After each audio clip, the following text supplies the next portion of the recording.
I work for Somerset County Council, and I help to manage school transport within Somerset County Council.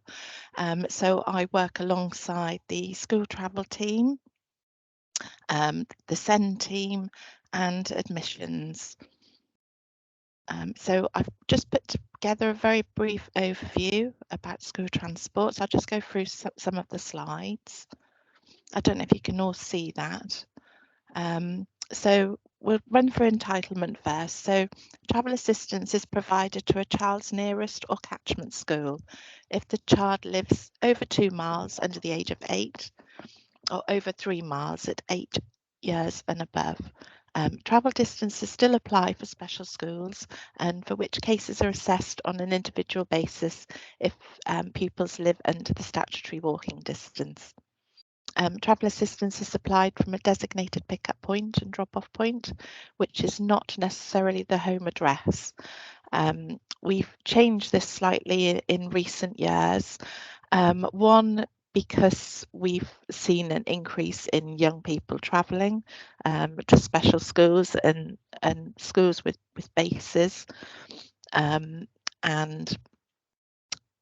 we thought it would be beneficial for a student or a child to make their way to a stop like we expect other children to do, to help with their independence, and then it's all about catching the bus.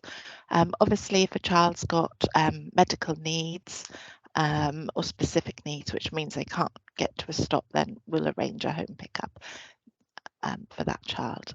We only provide travel assistance at the start and the end of the normal school day, and this is for children who are aged 4 to 16 years.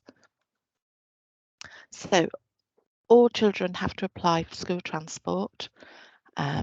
So we need an application. The application is assessed and a copy of the child's EHCP is requested. This is processed within 20 working days. The application and the EHCP are then sent to the school transport team. Once an application is received, the transport officer will contact parents and or the school to carry out a risk assessment for the child. We can't put arrangements in place unless this is carried out. Following the risk assessment, a transport care plan will be produced, and this is sent to the parents and the school and the operator. So the care plan is individual to that child and has that child's specific needs on it. If there's any changes to that, it's the responsibility of the parents and the school to update that. So, for example, on that form, we would have the child's contact details for the parents in case of an emergency. If a child needs to have a particular thing on transport, a comforter, if they need to sit in a certain place on the transport, that sort of thing. So the school transport team. So we have 8 senior transport officers within the school transport team, and there's 2 for each part of the county. And as Somerset as an authority is going to a unitary authority, but we'll still have a transport officer, for example, for South Somerset, a transport officer for Mendip area, then we have Taunton and West, and we have Sedgemoor, and that's normally for the schools, so it's not necessarily based on the child's address, but based on where the school sits in that particular area. Sometimes school travel arrangements are complex and can take a while to set up.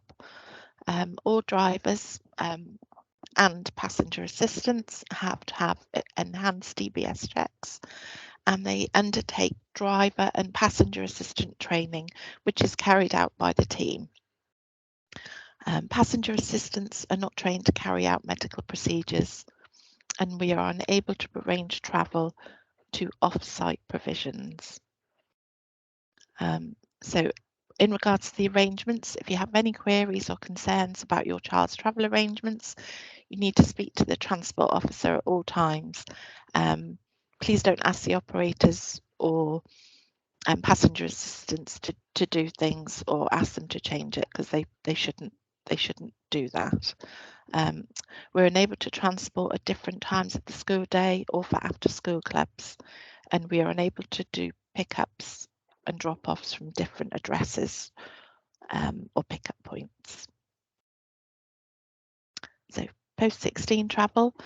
So once a child reaches 16 years of age, there is no entitlement to free travel.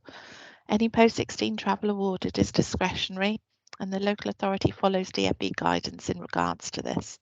Parents and children must be aware of policies before deciding on college placements and understand how they will attend and travel. So we'll only award travel assistance if the child meets the criteria in the policy, and the offer of travel assistance may be in the future only be a personal travel payment to cover some of the costs of any of the travel arrangements. This year, we've only been able to offer limited travel on vehicles for young people to get to college. At Somerset County Council, we employ travel trainers who work with students to teach them to travel independently to college. Travel training is very in-depth and covers all aspects for travelling independently, including problem solving and purchasing of tickets, etc. And that's just about it. I've tried to keep it quite brief.